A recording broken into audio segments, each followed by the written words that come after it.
Hello, everyone, and welcome to Toku Portal Podcast. I'm Ryan. With me is I go. welcome back to Power Rangers Beast Morphers. Sorry we missed doing last week, but we'll be making it up by doing episodes 1 and 2 tonight. Kind of fitting since they both feel like half episodes, anyways. Yeah, nothing significant happens. It's just mostly build up. So, Like, it's a little underwhelming too, because you got two 22-minute episodes, but they feel like they could have just been one episode. pretty much. So, Blaze and Roxy have settled back into normal life, which is good to see. And I really like the fight scene between Devin and Blaze in the first. I think how many seconds of the episode? Like the I very think first first. thing that happens in the episode. Yeah. Uh, That was fun. Also, Devin's father is setting up more Morphex towers. I wonder what that could be. I I wonder if those will be any significance later on, because like he's standing in front of the Tokyo Tower. No, it's not Tokyo Tower. It's the I. I think it's the Eiffel Tower from Paris because he Uh, said France. Maybe that's what they said, but like there's scenes from Beast Morphers where they straight up fight monsters around the Tokyo Tower. Oh right, I forgot the Sentai footage. Right, which is so maybe they're saying it's the Eiffel Tower, but I think it might actually be the Tokyo Tower.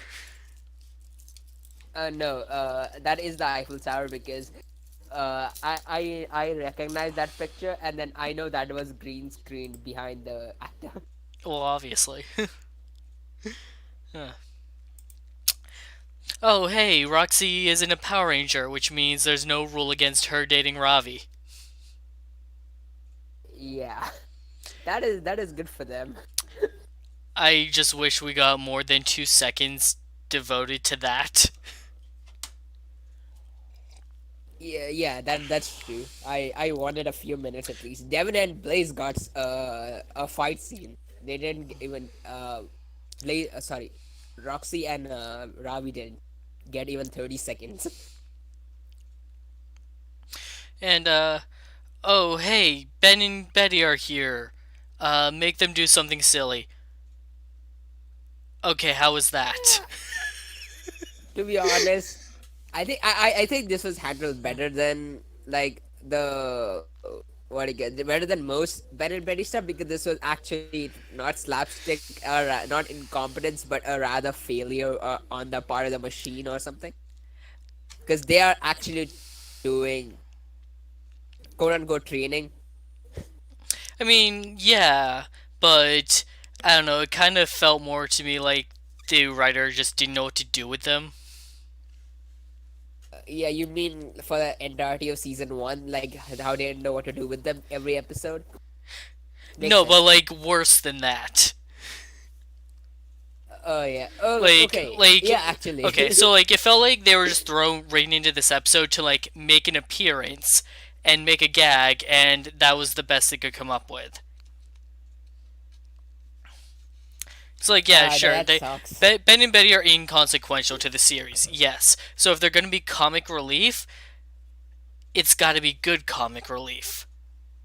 But the one scene they get like 2 minutes into the episode just didn't sell it for me. It felt more like we Yeah, wrote them in because actually. we had to. To be honest, yeah, that actually but the only thing that I can take from the scene is that it was not a bad comic relief. That's is not a good one either, but right around the middle. But like it's not just Ben and Betty either. It feels like everyone was rusty when making this episode. Like Nate brings in his new powered gun and Ravi goes to test it out and oh no, it's blasting holes into the concrete wall. And there's just this awkward moment of Nate saying like, "Oh, I guess there's a few bugs with it." And like, yeah, okay, Yeah, this show is pretty cheesy, but that delivery was weak. yeah. Was there? I'm wondering if there was like a week or two. I think if there was a It, break between filming. it felt like they took a 3 month vacation, and this was what they Oh, came back to. oh wait. I think they went. I think they had to come back to their home for Christmas or like around the holidays and stuff. So maybe this was filmed after that. Maybe, yeah. In which case, I feel like maybe they rushed the filming a bit or something. I don't know. I don't know anything about the production, but it definitely feels like they were off to a rough start. Yes, especially in this episode. Like, cause in this episode, basically the only one who's on point for the entire thing is Steel. But like, and like, yeah, Steel nails the role, but the plot they gave him, To be honest, I really enjoyed it. I can't complain about this because I had fun. like, okay, so Steel suspects that Evox is still alive, based off of a footage of a picture he thinks someone took of Scrozzle. Uh, No, no, no. He thinks this based off of the Loch Ness monster, urban legends, a ton of Morph X missing, and Scrozzle's picture. yeah, like he's got like the whole like billboard with a bunch of red strings connected to each other, and they're all connected to a bunch of different cryptids. Yeah. Okay, I think it was from that meme from It's Sunny in Philadelphia. That's what it reminded me of. Okay, if you're looking at that, then yeah, it would be funny. But the way it was delivered here, it's like I feel like this could be funny, but I feel like this is wasted as is. Yeah, kind of. But it was still. I think he should have mirrored that meme. It would have been hilarious. That was a wasted opportunity. But hey, a bunch of more effects went missing. I guess there was a spill, and no cleaning crew was actually sent to pick it up. But hey, Devin says that his father told him it was taken care of. There Hmm. couldn't be possibly be anything suspicious about that worth looking into. Yeah, the mayor is right. Uh, Corruption may be happening. uh, so Steele suggests that they go for a run through the park for their next training activity because he wants to check out the spot where people saw Scrozzle. And lo and behold, the rest of the Rangers actually see a Tronic, and oh hey, there's Scrozzle digging a giant hole into the ground. Yeah, no, who dug a giant hole into the ground and this is pulling out Murph X. And hey, Diltron is there. So Steel isn't there for the first like group transformation of this season, but he does Hmm. show up, and they're like, "Hey, sorry we didn't believe you." But that scene where Skrull just jumped into midair and he transformed, that was really cool. I really found this the fight scene section pretty cool in this episode. Like just choreographed well. Granted, some of it was Sentai footage, but at least even the American It, ones were pretty it well done. gave some substance to this otherwise empty episode. Yeah, I'll say the same. Okay, my review for the next episode is gonna be the same. Yeah. So yeah, uh, literally nothing else happens because Steel shows up to help with them fight. Uh, they use their Megazords in a creative way uh, to lower Devin down into the hole, Mm. and And then we get our standard Megazord fight. No, I wouldn't say standard, but like it was pretty cool to watch. But I mean, I've seen this in Go Bushers already, but in the underground fight was pretty cool. Um, the way that they divided the what do you call it with Steel and Zoe being on the ground while the rest of the people are piloting the Megazord, that was pretty cool. So I wouldn't say I had fun with watching standard Megazord fight as well. Yeah, that's fair. Yeah, it's just the rest of the episode was it was just, the entire episode just set up to a fight instead of a story. I mean, there was some setup for a story about the mayor, but other than that, there was nothing else. That's kind of what my issue with Like, this episode is.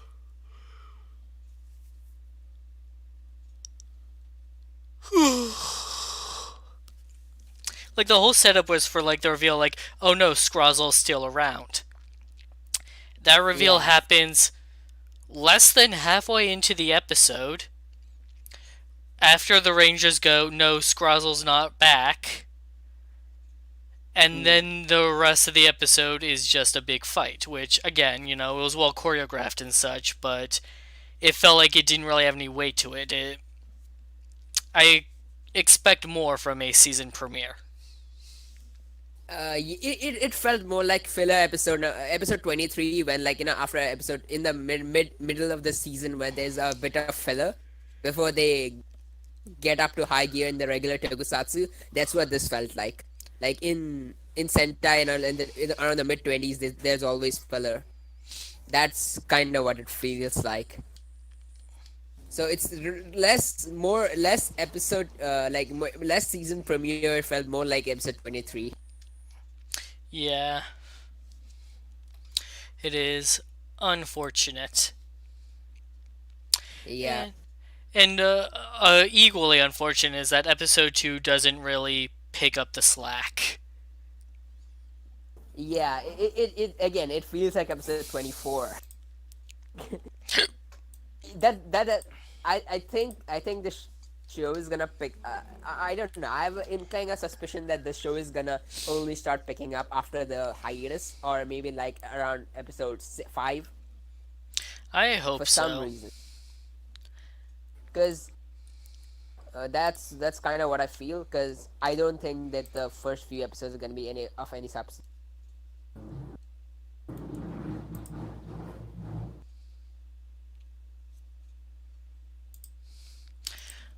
So, moving on to episode 2, we get our Save the Environment episode.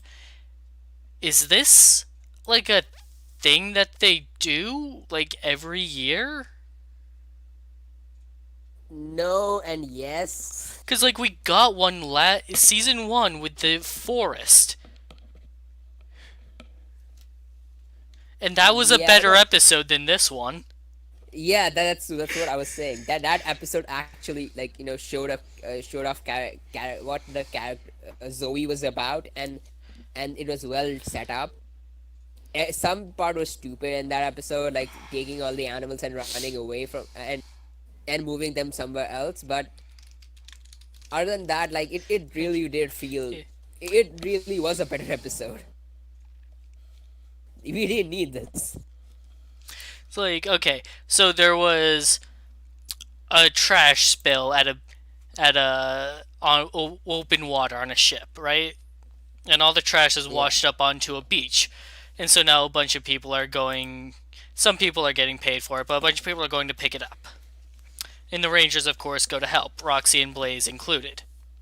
Ben and Betty included too. And you know what? This is where what I expect from Ben and Betty. Like, okay, the setup that they put on glue instead of sunblock is super contrived, but with that premise, Ben and Betty just start jumping into the trash to like stick their bodies to pick it up, and that is what I expect from Ben and Betty. And surprising, this was hilarious. Uh, uh, if they're gonna be the comic relief, it's gotta be good comic relief. Yeah. Uh, But okay, yeah. Continue because this is I just remember And this and I and Roxy's aunt is the one who owns the company that's in charge of this. And a bunch of sea life is being hurt by the trash spill, like turtles.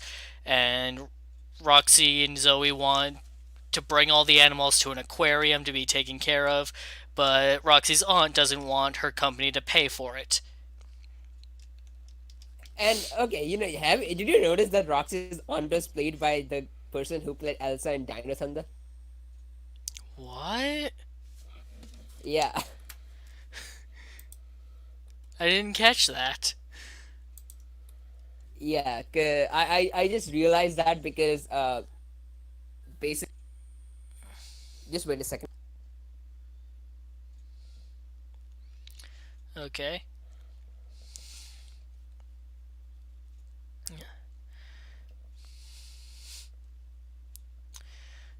But Sorry, my granddad is calling me. Uh, okay. So caught that because in the last few episodes of Dino Thunder, Elsa had just gone back to being a, and she had a long hair. So I noticed that, and I noticed this, and then I'm like, oh, they're the same actor.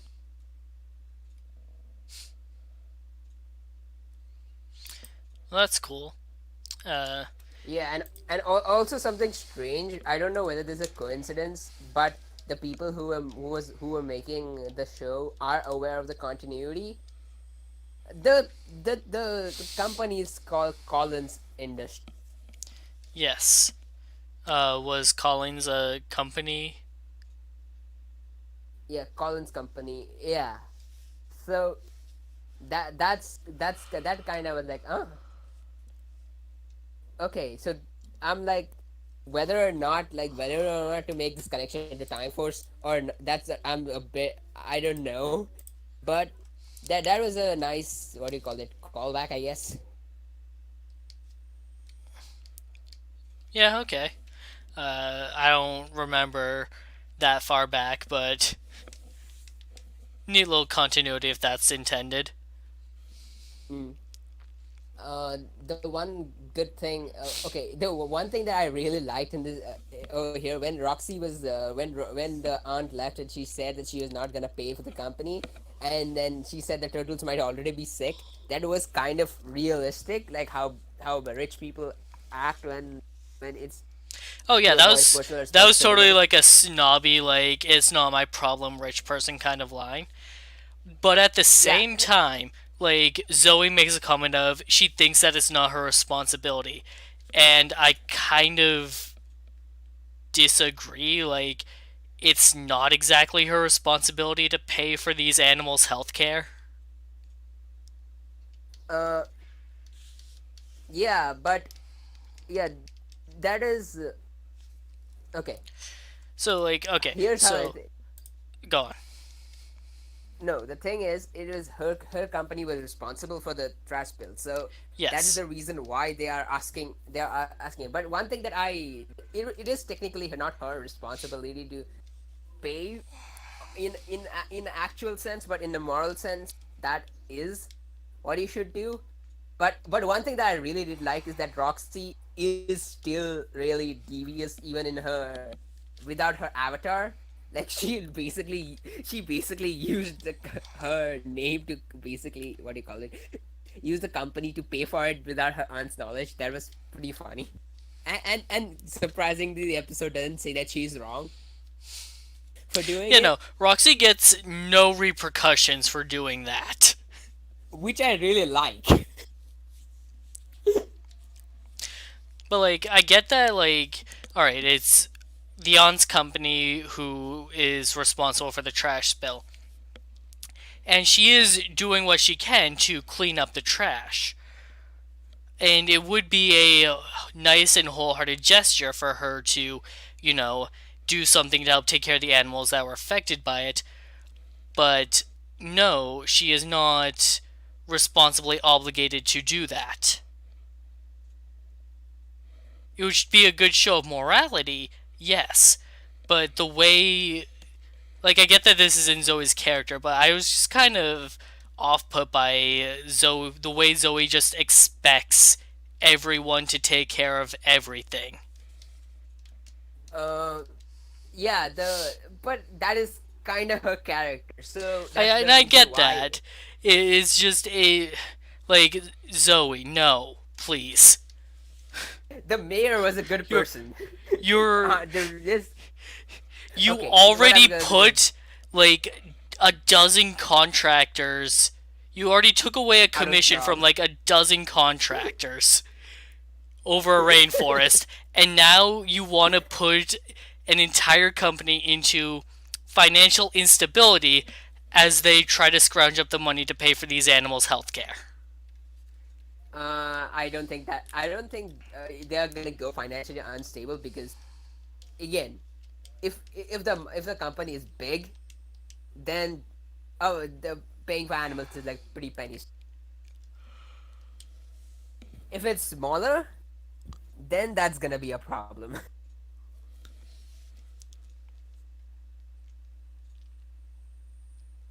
Hello. Hello. Yeah. But So like my problem is that like Zoe lives in this idealized fantasy world that Power Rangers sometimes pretends exists, but doesn't actually exist in Beast Morphers, and yet she just expects it to. yeah, that is no okay. One thing I think I have a perfect line to say about that. Zoe is a character from Wild Force that's existing in Morphers. Oh my god. If we could just swap Zoe and the yellow from Wild Force. Oh, that would Yeah, fit. yeah, the one with legit military training. Yeah, oh, that would fit. That would be pretty. Yeah, that So, is if this was it an fits episode of Wild surprisingly well. Force, I'd just be like, well, this is standard Wild Force and I don't care about it. But, like, we got the environment episode in this show already, and it was better than this. Yeah, I'm still looking forward to Beast Morphers. I'm just hoping that this is just they got off to a rough start after their little break, and they're getting back into their groove. yeah, because what seems to be coming in the future is looks pretty cool, but just the we have to get through the filler. So, moving on to the B plot of the episode. Surprise, surprise, Mayor Daniels is actually Evox, which I'm pretty sure we Yeah, called in our podcast of the season 1 finale. yeah, Yeah. pretty much. And I mean, everybody thought that he was gonna be like basically people thought that he would could be turned into an avatar, but Mayor Daniels has been taken over. Yeah, no, this is what I said would happen. Interesting twist, though. Evox can only maintain his disguise while he has more effects to do it. So he could just run out and get busted in like a comical scenario of he just keeps trying to walk away from people and they keep like harassing him, like the press and such. I mean, if that is how they, I'm just saying, I know this is not gonna happen. It's gonna be dramatic and stuff. But if this is how it gets I revealed, it'll be gonna be I hilarious. just want to see Evox get pestered by normal mundane human life. That is what I want out of this season. You have everything you need to do it. Pretty much.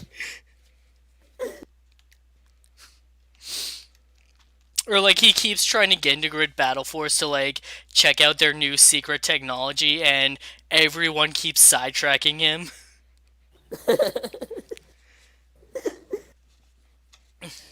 Uh, Like I don't care how tropey it is, I just want it. uh, Seriously, I wish that episode shows up actually.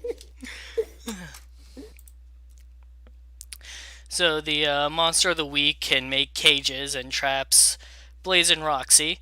Scrozzle shows up and scans them for their DNA.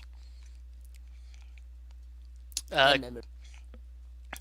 and combining that with his flash drive from season 1, he's able to recreate the avatars by downloading them into blank robots. And since they're robots, even if they get destroyed, he can just download them into different robots. And Blaze and Roxy are effectively They also have new suits, custom made. What do yeah, you think of and them? yeah, I've seen Go Busters. I love them. They're pretty cool. Yeah, Uh, and I really like that they remade these suits as well. I thought that these suits would have survived the survived damage, but no, they had to create these from scratch as well, which is pretty good. Like they created them faithful, except the purple is less metallic and more pronounced in the Roxy suit. But yeah, I really like the so Nate struggles to break Blaze and Roxy out of their cage and ends up just calling in Ravi to rip it open with his gorilla strength. But like the others all get caught in a cage and they pull out their sabers and they just slice the bars open. And yeah. the entire time I was Okay, wondering why Nate didn't just do that. if he did that, he would risk hurting Blaze and Roxy. So See, I thought about that, but we have this really cool thing called duck. oh right. Like while Ravi is like, or while Nate is like running around the cage trying to figure out how to open it, I'm like, why don't you just pull out your saber and cut the bars open? And then the other Rangers do that when they get caught. And I Yeah. don't understand what the problem was. Okay, yeah, yeah. Yeah, that makes a lot more sense. Nate, you're supposed to be the smart one. Keep up. Uh, So they bust out the big guns for the Megazord battle using their like all together mech. the Ultra Sword. Yeah. Yeah. Okay, but that was really efficient that they literally went for the Ultra Sword button and it was just. Have you seen Spider Man from Toei? No. Okay. Basically, that Spider Man has a move where he can just one shot anybody. Okay, when he hits with the enemy with the sword, and the enemy is basically destroyed in a giant robot form. So he has the power to one shot kill, and that's what this felt like. Because the Ultra Sword was there, it just stabbed with this sword, it was over. Pretty much. It seemed like overkill, to be honest. How much like Yeah, I almost said Enetron. How much Morphex does it more facts. take to like power this? I don't know, quite a lot, I guess, and it's a waste.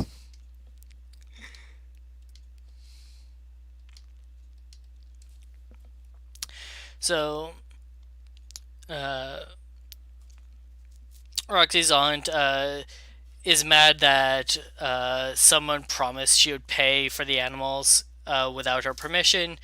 She sees a sea turtle being caught in some plastic and is like, oh no, pay for all the animals.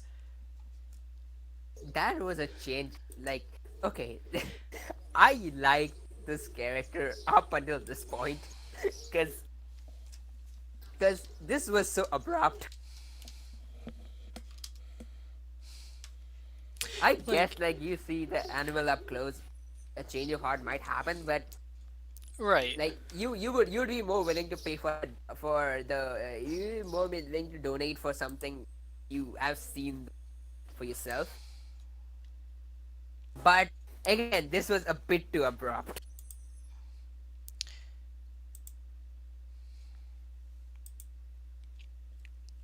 Pretty much, yeah. Like, I get that she would feel bad, but it felt forced. Yeah,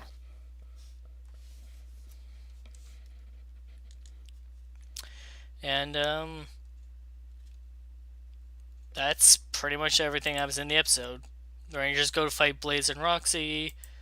the fight was pretty cool though. Yeah, it was a good fight. Nice new form reveal.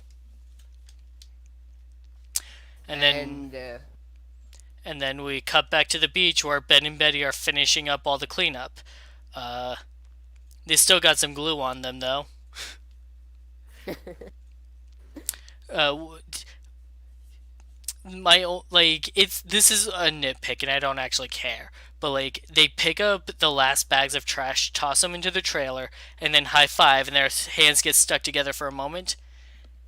Ben used the same hand he picked up the trash with. out. It's a minor gripe, and I don't actually care, but small little mistake there. Ben should have used hand sanitizer. He should have used the other hand because otherwise the hand he used would have been glued to the trash bag, and it wasn't. Oh yeah, right. Betty used her other hand, so she's fine. But Ben used the same hand, and it suddenly was sticky when it wasn't. Unless you want to argue that only Betty's hand was sticky. Probably.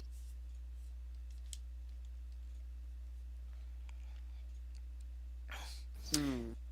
Uh, Other than that, this was standard filler. Felt like episodes from a different season and not Beast Morphers.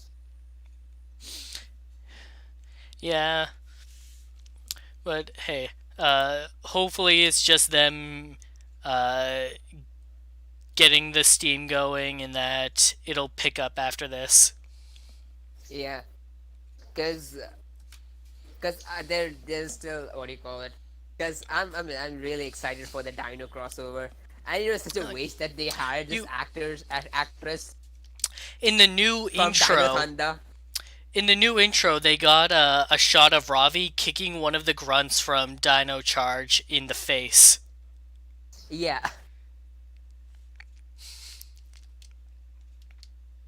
it was pretty cool. And the team shot was from Gavan. At the end they showed all the five Rangers standing, and they just conveniently cut out Gavan from there. Wow. I, I'm wondering if he's gonna show up. Probably not. Because, like, what would. First off, does Hasbro have any right to Space Sheriff? Yes, they own VR Troopers. Oh. Oh. So they could do something. I don't think they will, but they could. Yeah, because in Ninja Steel, basically, Jiraiya from the Ninja and Jiraiya crossover, he was there in the one episode. So that's the reason why I'm like, oh shit, they could do come on. They could. Yeah, But they got the Dino Charge crossover. yeah, they have the Dino Charge, Dino Thunder, and Mighty Morphin crossover, which I'm pretty excited about, and I hope this actress the who played Elsa shows up in this because that would be a waste. You had the actress and you didn't use her. Yeah, Well, we're still getting on St. John back. yeah, and we are getting a bunch of Dino Charge Rangers. And I think, what do you call it? The Blue Ranger from Dino Thunder is gonna voice his own character, but just not gonna show up.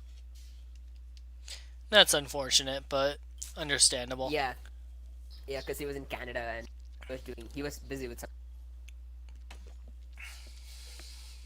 And he's a voice Yeah. actor, so he probably has a booth around. So, welcome back, Power Rangers Beast Morphers. We can expect weekly episodes for the next month and a half. I think we're looking at all the way through April. I think we're taking one break in the middle of March on the 21st. Uh, I think it's gonna end in May, like the first half at least, and then then we have to wait for Australian airings. but like I'm looking at the schedule here, and we have March 7th, 14th, and 28th. I think we're gonna be skipping the 21st, so there's gonna be a week break there. But Yeah. then and same with April, actually, 4th, 11th, and 25th. So there's going to be a couple of week breaks. But other than that, we're looking at mostly week long airings. So thanks for joining us tonight, everybody. We'll be back on Tuesday for the premiere of Kier Major, Wednesday for more Zero One, and Thursday for more Power Rangers Beast Morphers. Thanks for joining. We'll see you next time.